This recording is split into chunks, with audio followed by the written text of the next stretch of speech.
bad hair day? No way! Para sa isang mommy mula Zamboanga City.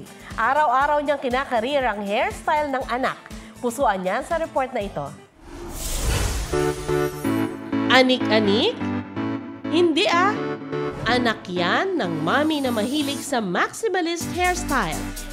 Ito ang masterpiece ni Mommy Jessa Pedrosa para pretty ang 6 years old na anak na si Akisha.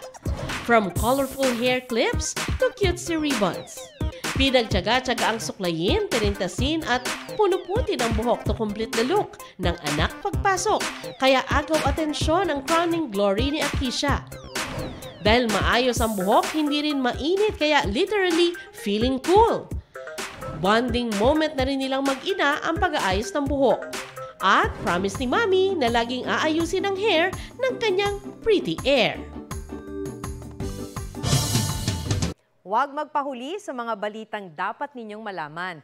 Mag-subscribe sa GMA Integrated News sa YouTube. Sa mga kapuso abroad, subaybayan nyo kami sa GMA Pinoy TV at sa www.gmanews.tv.